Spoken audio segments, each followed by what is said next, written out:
Sometimes when you have a hammer, everything looks like a nail. And that is the world we live in with AI today. Everybody's like, I'm going to use AI for that and this and the other things. And what I'm here to tell you is don't do that, right? Stick to the things that work.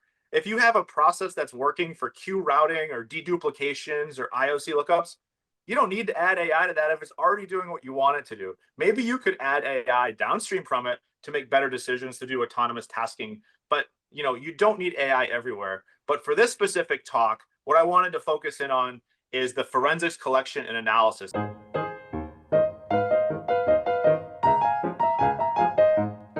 Thank you all for joining us. Welcome back to Office Hours. For those of you who have been here before, our guest this week, Jimmy Astle, is probably a familiar face. So he'll be walking through an abbreviated version of a talk that he did at Sector up in Toronto. So super excited about that. Before we get into Jimmy and his presentation or kind of his walkthrough, we're going to go through a couple of things that are in the news. And I want to Dave, Jimmy, I'm not sure, how in depth you all have kind of read about or familiarized yourselves with these things, but I'm super curious your take on both. So we're going to get right into it. On the audience side, if you all have questions for Jimmy or anything related to the news items, just drop them in the chat. We're going to try to pull stuff in as we go today. We want to make time for Jimmy's topic and some discussion because I think it's absolutely awesome. And I know one that we've had a lot of engagement on at just AI and machine learning applications in general. So we're moving right in. So first news item this week. So for those who haven't heard yet, or have not been sticking your nose all the way into InfoSec news, so an internal GitLab instance at Red Hat was breached. GitLab put out what you see on the right, which is a very abbreviated, not super useful kind of incident report. But there've been a bunch of interesting developments. So one of the things that has happened, this is a internal instance that's used by Red Hat's consulting group, meaning that when Red Hat goes and does work with another, one of their customers, bespoke consulting, this GitLab instance is where they collect requirements, store a bunch of information, and probably, presumably store some custom deliverables. And so, the Red Hat disclosure says there's it kind of lists what minimal information they believe to be in there. I think the plot twist, and this is where I'm not probably 100% up to speed, that's occurred in the last couple of days, is that the threat actor who was responsible, Crimson Collective, who breached this instance and exfiltrated the data, has partnered up with yet another threat actor that specializes in extortion, ransomware, and things like that. And they've now claimed publicly that, despite the, Red Hat disclosure indicating that makes it sound like there's not super sensitive information in here. These threat actors have said they've used what they've taken already to breach these downstream customers. And so not sure where the, corroboration stands as far as all that goes. You kind of have to take all these things with a grain of salt, but that's where we are, interesting and a little bit terrifying kind of case, just understanding how I'd say in general, customer to vendor interactions happen. Our customers are super candid with us. I know when one of the Okta security incidents occurred, a really rich source of information for them was support cases and things that their customers had shared. So despite what anyone thinks are in these support systems, I feel like the stuff that's actually in them is always a little bit more expansive and more concerning. So interesting incident. Yeah. So Kenneth Newton's asking about threats on the release of all Salesforce data from the Drift incident. I think these are related. And it speaks to something I think we as practitioners should be thinking about, which is when we receive sensitive information from customers, how are we handling it, right? Because support cases or things like GitHub or GitLab repos are places where it's realistic to expect you're going to get sensitive information. My guess is that if those threat actors are claiming that they've compromised downstream customers from Red Hat Consulting, it's because they've pinched something like access tokens or something from that environment. And I think like for us as practitioners, the question we ought to ask is, how do our organizations handle sensitive information? If somebody gives us an access token in a support case, do we actually treat that like exposure of sensitive data right then? Back it out and say, rotate that cred. This is the approved way for you to hand this to us so that it ends up in a credential manager. And I'm not even sure if that's the right way to or the best way to handle that, but leaving things in clear text in a support repo opens you up not just to a bad actor breaching that, but an insider, harvesting that as well. Yeah. I was just digging into the vulnerability here. This was a 9.9 CVSS score. And what's interesting is they like announced the CVE the day this blog went out or the day before. So was this a 0-day? Which is interesting. I don't know, Keith, if you had any more details there.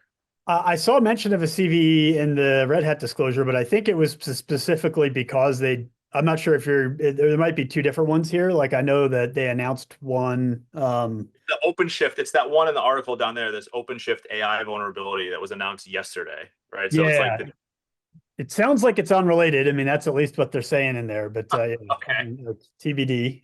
So I don't think they've talked much about how they got into the GitLab instance, but yeah. I know, and one of the scary things I think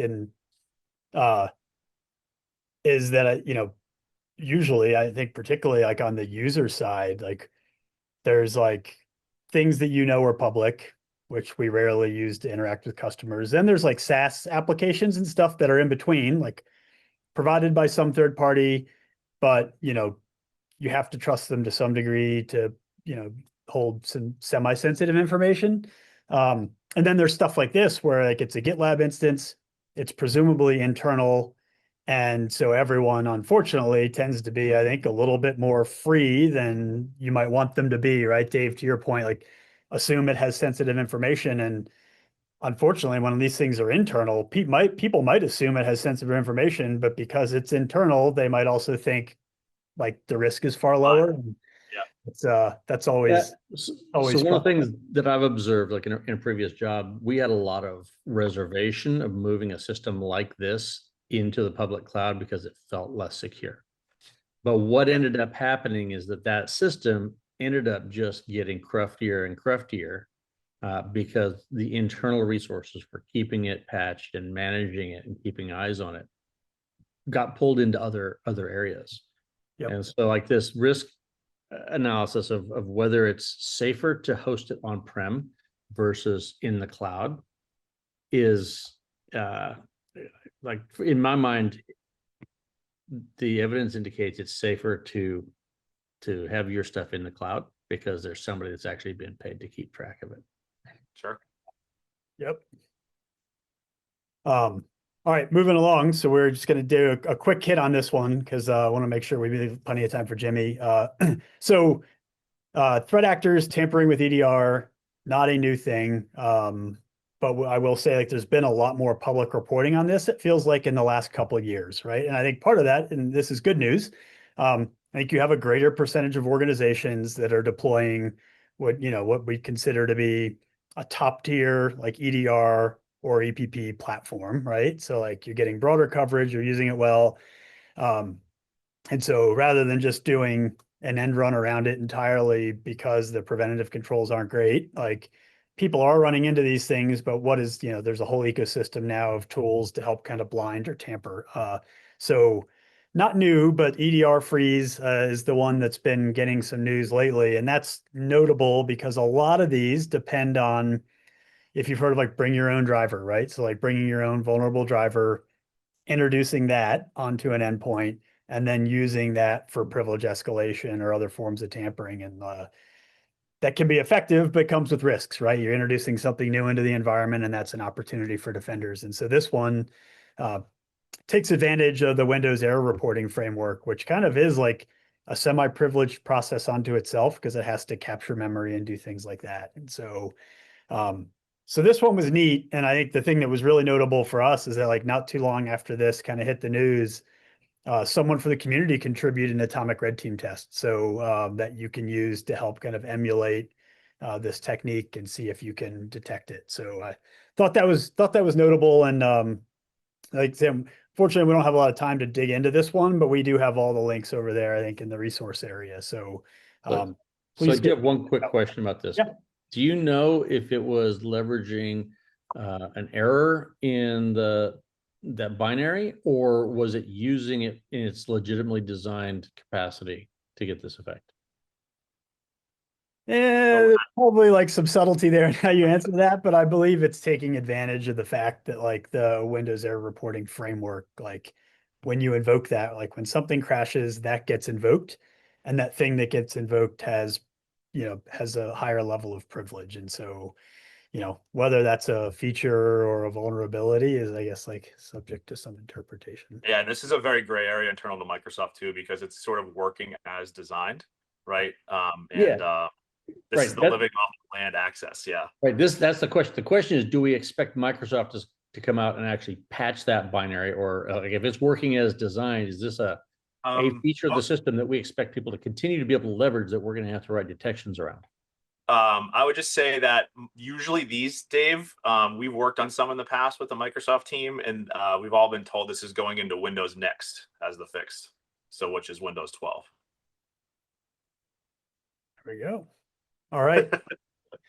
Without further ado, Will that come out before GTA 6? Someone just put over there too. So all right. So Jimmy, talk to us, man. So like I know we've done a bunch here recently. Like I know we've had some really cool content up on the blog. I know we've tried to share a bunch of educational material, like our use cases for AI agents. Yeah. I've seen firsthand just a tremendous source of leverage these things deliver, like particularly to a team that's like already operating at a high level. So going to let you kind of dive in here, kind of set the stage. I'll drive for you, but yeah, let's kind of take folks through, I think, this abbreviated version of your recent talk. Yeah, thank you, Keith. So at a high level, right, all the talks you see people talking about agents and all the great things they're doing in security operations, whether that's, threat research, red teaming, defensive sides, et cetera. But no one's talking about like the middle, like how do you make these things? How do you build these things? Everyone's talking about the outcomes. And so the spirit of this talk at Black Hat was like, let's just demystify all of this. Like, let's talk through from the ground up. Like, how the heck do we build an agent? Let's pick a use case, go through it in detail, and then open source all the code. And so we're going to give an abbreviated version of that today. Sweet. Yeah. So this was the title of the talk. But what you need to set the stage before we talk about building agents and what they are. I want to level set with this group. There's lots of marketing terms out there on what agents can and can't do. What is agentic versus an agent workflow? And I just want to just define some things. So what is an AI agent in terms of what they're seeing in the stock? Here's my definition I put together, which is an AI system designed to think and act like a security analyst using reasoning and tools to autonomously achieve complex security goals. So that's it. Using these reasoning models and giving them tools and letting the AI solve problems for us, right? That is the magic of LLMs, is they turn to agents when they're solving tasks for you. And the key is layering these tasks, and that's where you get a lot of that autonomy. And so what you see here is a really high level of sort of how Red Canary looks at things, right? These are the jobs to be done in a SOC. You have the intake, you have enrichment and context, investigate, response orchestration, and learning and improving, right? And I wanted to call something out here. Sometimes when you have a hammer, everything looks like a nail. And that is the world we live in with AI today. Everybody's like, I'm going to use AI for that and this and the other things. And what I'm here to tell you is don't do that, right? Stick to the things that work. If you have a process that's working for queue routing or deduplications or IOC lookups, you don't need to add AI to that if it's already doing what you want it to do. Maybe you could add AI downstream from it to make better decisions, to do autonomous tasking. But you don't need AI everywhere. But for this specific talk, what I wanted to focus in on is the forensics collection and analysis. And so you'll get you'll see that light up here. And so let's dive into the next slide, Keith, to say like, okay, we know what this is. We're going to focus on forensics collection and analysis. But before we do that, I want to just quickly talk about 3 different types of agents. This is how I see the world. And so when I gave this talk, I said, to show of hands, how many folks have used a Copilot? And the entire room raised their hand, right? I was actually pretty surprised by that. And so a Copilot, I'm sure many folks here have used them. have a high human control, meaning the human is the pilot. They're using a chat interface to interface with a bunch of data types that Copilot might have access to, and you can ask questions, and it will help you facilitate a task. I think the biggest design flaw in Copilots today is unless you're an expert using that Copilot, your results may vary in the results you get from the Copilot. If you're a novice and you're being asked to do a more advanced thing and you're using a Copilot, you're going to struggle to get sort of a good utility and a good return on that, right? And as the models get smarter, as you bolt on more things to sort of help reason and get more clarity on questions, I think Copilots will get better over time. Then in the middle, we have this thing called the interceptor, as I like to call it. This is what Keith was talking about, where he's seen firsthand how Red Canary is reaping the rewards from this. This is what we use. We use interceptors, meaning they're in line with human processes. So an alert comes in, an interceptor takes that alert, and it goes out and queries all kinds of data and runs models and does an assessment, and it builds this like nice summary for a human to look at, right? That is an interceptor. And then finally, and that has high human control, right? Because you're sort of telling the interceptor, follow this stepwise function, right? And then finally, you have the sort of terminator, right? The swarm coordinator, where you give the AI a task with a lot of agency, it will go off and solve all these problems. I think these are actually super interesting to use, but in terms of a SOC, when you need deterministic outcomes, where you're trying to solve very specific tasks and make decisions on those, these swarm coordinators, at least today, are not deterministic enough for us to use at the broad scale that we make decisions at Red Canary. So that's sort of the high level of where I see agents and where architecturally Red Canary sees agents and how we implement them. You know, when you I love the interceptor kind of like labeling or branding there. It's and I think, you know, presumably, like, I think that's the thing that when so I always think back to like when SOAR came out, and this was like the promise of SOAR that everyone wanted, which is like an alert will come in and, you know, this system will go pull all this context together, do all these things. It's a little bit more mechanical than I think we're getting with like the interceptor model. But yeah, like putting that in the hands of a team that has processes, knows what questions they want to ask, but just doesn't have all the various systems and automation in place to do it is like, that's so incredibly powerful. Love it. Yeah. Yep. So on this next slide, it sort of builds off of the interceptor versus the swarm coordinator being fully agentic versus these structured workflows. Bookmark this, screenshot this, whatever you want to do, but this is sort of your North Star when building AI agents or workflows in your organization, right? The key is, what questions are you trying to solve? You know, how defined is this problem? How should I think about it? What's the human's role in this decision-making process? How predictable must it be? And then for there, you can dive into the sort of full-on Terminator, swarm coordinator mode, or building out these structured workflows, right? I don't think that these fully agentic things are bad. I actually think they're really good. They're really good for open-ended things like threat research, for threat intelligence gathering, for threat hunting. It's really great to use these and let the agents go off and reason and think. They're going to come back with stuff that you might not have thought about, right? A lot of our early agents that we've built at Red Canary are fully agentic, but what we do is we observe them and we go, oh, look, it keeps doing the same pattern over and over again. I can replace that with durable deterministic code and have some of the other components use some of that reasoning and reaction. But for this specific talk, Keith, if you hit next, you'll see that we're going to talk about these things called structured workflows. And there's a really great link that we can provide here that sort of like, I found this blog like a year ago and I was like, oh my God, whoever wrote this read my mind. This is like exactly been our approach at Red Canary. And so we're going to focus on this as part of this talk. So the next slide, what's our use case here? One of my favorite tools that every defender should be familiar with is OS Query. Originally it came out from Meta. I believe now it's owned and maintained by Trail of Bits. But think of OS Query as a layer of software on top of your operating systems that you can SQLize anything. You can write a SQL query to pull any data you want, right? And so the use case here is if we're going to build a concrete workflow and demystify building agents, let's pick OS Query data. You can see from this screenshot, this is a query that joins users and groups tables together, and it gives you a really nice output of all the users and groups on a machine. But can you parse that as a human? No. I mean, yeah, this is pretty printed in a way where it's easy to see, right? But things that LLMs are really good at, right? They're really good at deriving data and patterns from structured things like this or even unstructured data. And so what we'll do in this example is okay, if I want to do forensics on an endpoint, that's about 20 something different tables that you got to aggregate together. You got to organize, bring it all together and bring a concise report. So the idea would be if I have an endpoint I want to run forensics on, I'm going to run 20 some odd OS queries on that endpoint. I'm now going to get 20 some odd JSONs in a giant folder, and I got to make sense of all of that. Aha, I got an idea. Let's build some agent workflows to do all of that, right? So if you go to that next slide, Keith, when you're building an agent, you want to think about this sort of four-step recipe here.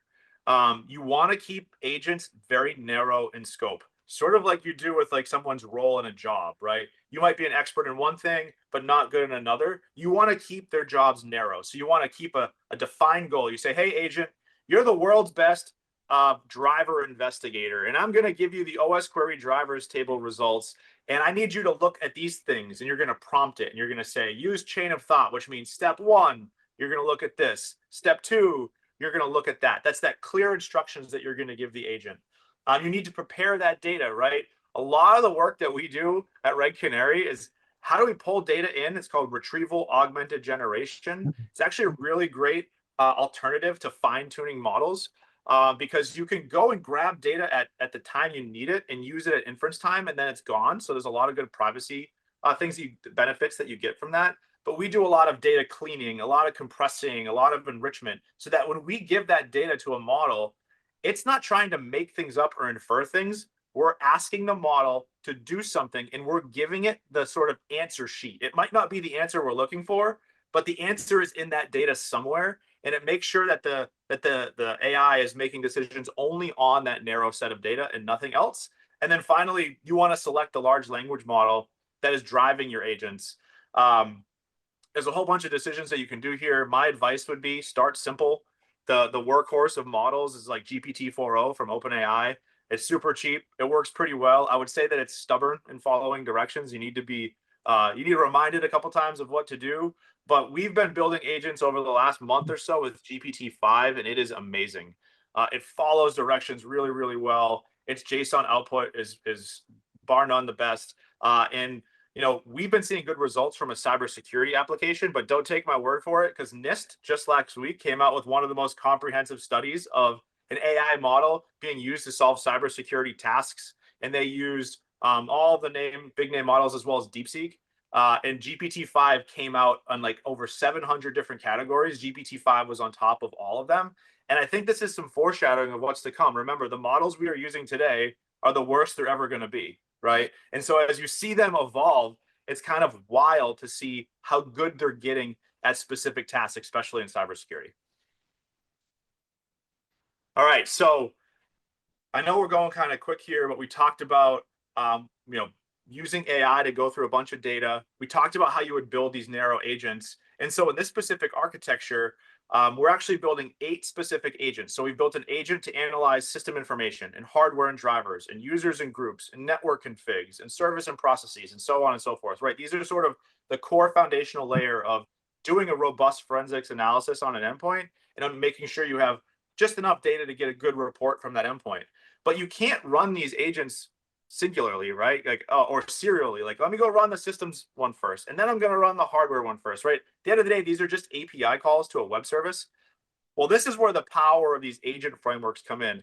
I'm actually a big fanboy of not picking the LLM engines to drive your agents, but what are those back-end durable frameworks for helping you execute agents at scale, right? And so in this specific case, this is actually a visual of a tool from the LangChain company. It's open source. It's free to use. It's called LangGraph. And if you're a data engineering nerd, you've heard of this concept called DAGs, where you can compile a graph with nodes and edges and then execute that. That's what LangGraph has implemented. It's implemented the concept of a DAG, and you can build these graphs with nodes and edges and parallelization and force a human in the loop and force retries and loops. And you get all this for free. And so you're able to chain all of your agents together. And you don't need to write code or anything to say, all right, wait for this one to finish and then go do that one. No, you create all these in a graph, you compile them. And in this case, we're doing this sort of fan out and do all 8 of these in parallel. And then once they're all done, it'll fire off that aggregate node, which will aggregate all of that data together. And then from that giant aggregated report, what the 3 other agents are spawned off to create a quick look report, right? This is your 60-second. What do I need to know? What is severe? What is that? It'll generate that executive report, right? And then it will generate an IOC in JSON format to feed to your tip, right? And so the idea is going through all that mountains of JSON that might take a human an hour, and we can do all of this in under a minute, right? It's pretty cool. Yeah. And so it's fun to build these things. It's really hard to talk about these abstractly and then say, like, I'm going to go build this agent. It's going to solve all of our problems. Well, great. Like, how do you quantify that? What is the business value to that? How do I, get buy-in from my leadership to say, yeah, go and build that? I think that makes sense, right? You got to set some bars. And so this is sort of my 4-step recipe for success in building trust in your agents: speed plus accuracy plus consistency plus cost equals, trust and resiliency and success in the agents that you adopt in your environment. In this specific case, we can take a 30-minute task and bring it down to 2 minutes. That was the rough goal. Well, we crushed that. Is the agent correct? Like, is the findings in this actually correct, or did it make things up? And there's some ways you can do that. We won't be able to cover them here, but you can use things like similarity, where you have a control and you say, hey, when I'm building my agent, this is my control data set with all of the JSON that I want to test with. And I know I should always expect it to mention this host name and this username and these persistence mechanisms and these process names. And you can build checks and balances when you're updating your agents to make sure it's always mentioning those things, to make sure it is correct. The reliable output, because we're using a durable agent framework like LangGraph, it allows us to say, when I run this agent, I know every single time it's going to produce those 3 reports. It's going to chug through all of that data, and it's going to give me the same result every time, free from being tired 24/7. And then cost per investigation. With GPT-4o, this actually costs something like 30 cents to run, and it does it in under a minute. With something like Claude Sonnet, it still is under a minute, and it costs, I think it's like 50 cents to run, right? And so, you bring all this together, it's like, great. So I was able to just chug through 30 plus different JSON blobs. I'm able to assess what the heck's going on. I have these 3 great reports, and I did it all in under a minute for a couple, for under $1, right? That's sort of like the success that you want to see when you're adopting these things. Yeah. And if we have time, I would love to come back to that, because there has been some kind of, there's been some chat over here about like defining goals and kind of how to deal with quality control. And in general, just like, not putting effectively creating Skynet, right? Like, how do you avoid the situation where the thing is making decisions and doing, maybe to some catastrophic ends that you can't control. So agree, Keith. And that's what the industry calls like excessive agency, right? You don't want to give your agents too much, because that's when Skynet happens, right? I think you give a whole talk on just these things, right? Outside of just building agents as a whole, there's a science and an art to this. Yeah, and I think you kind of touch on it here, I think, a little bit too. Yeah, exactly. And so, the key takeaways when you're building these things is, it's not just about that single call or copy and pasting in ChatGPT. The real value is when you chain the results of agents together. And the key is, if you keep your agents narrow and do a very specific job or a very specific task, I know it might seem tedious over time, but when you build up that stable of narrow agents, when you chain them together, that's when the magic happens, right? And so a lot of the work that we do, the foundation we've built over the last 18 months, is building these narrow agents. And now we're really starting to reap the rewards of overlaying sort of these larger workflows and smarter workflows with those agents. And we're starting to see some really cool results from that. But you got to build trust. One thing that I would say is, you can't build these agents and just go deploy them and forget about them. They will break. They require care and feeding. And there's this concept of human machine teaming, right? That is what we're going for here, where both the humans and the machines work in unison to get better, to be more performant, right? To help scale a SOC. But when that turns into human versus machine teaming, that is really, really bad and toxic. And you don't want to do that. And the way you prevent that is you continue to keep that high level of trust in your SOC analysts. And so one of my favorite things is when one of our analysts says, hey, Jimmy, I got this result. It doesn't seem right. Or, hey, I see this thing right here. It's not quite right. I'm like, thank you. Like, if you're taking the time to give us these assessments, like, I love it. Like, let's take that, because remember, humans labeling data is really expensive. And getting that feedback is exactly what you want when you're building these agents, because you're trying to encode those standard operating procedures into those agent workflows so that you can continue to scale your SOC and offload that busy work to the robots and let the humans go do that higher level, tasking and thinking, right? So that's sort of the grand goal here. And I want to leave this up and just kind of let folks make sure everyone has an opportunity to check this out. Cause like, I think, we may have buried the lead in that, like, Jimmy has put all this out there so you can go do it, which is the most important thing. There have been a million cool talks you mentioned at the start, like talking about AI and agents doing this work for us. Really cool. The concept of like an exoskeleton for an existing stock analyst.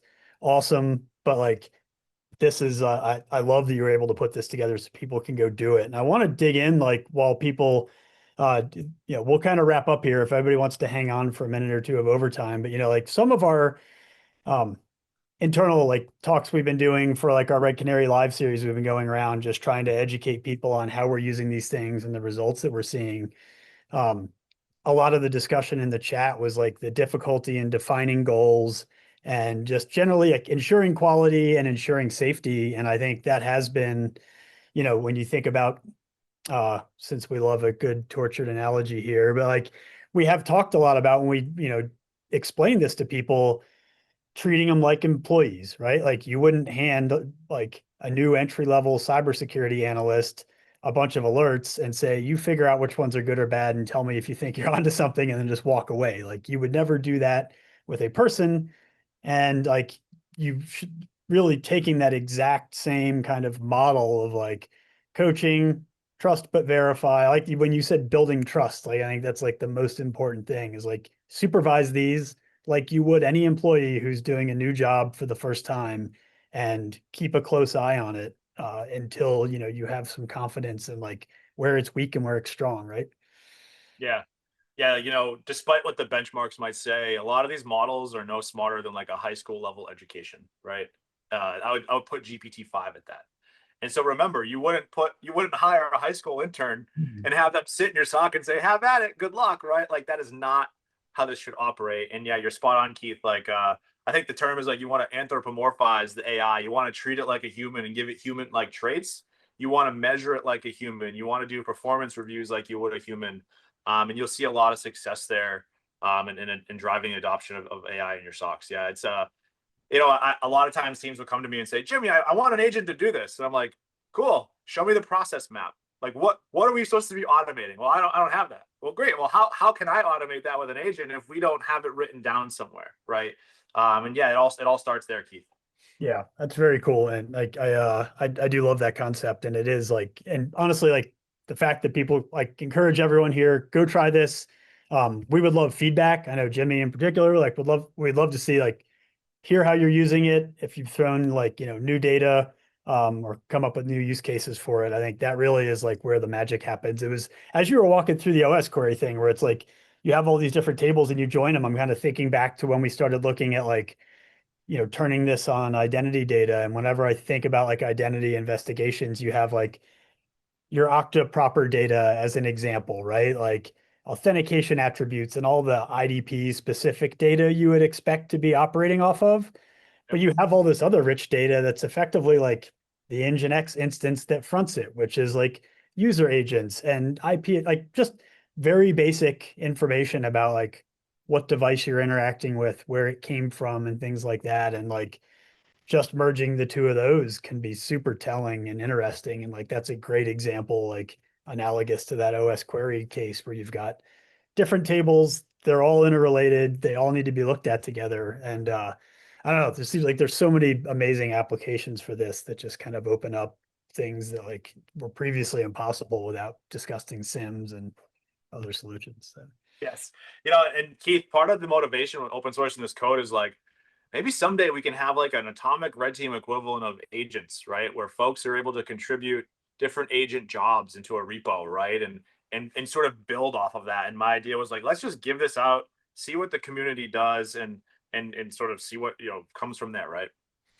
Yeah, absolutely love it. That's awesome. Well, thank you so much, Jimmy. Always love having you on here, man. Like the work you're doing is I don't know, super exciting. It has been, again, I kind of mentioned earlier, is like this, it's been an incredible source of leverage for our team. And like the success we're seeing operationally and just the outcomes we get from this, we're just able to like look at it faster and more effectively. And like at the end of the day, the goal is to, find more bad things quickly. Right. And so, Right. Yep. this stuff, Impose cost. yeah, that's right. I love it. Well, thanks for being here. Thanks everyone for joining. Thank you for those of you who could stick around for a little while longer. Really appreciate it. Thanks everybody. Have a great day and we'll see you next week.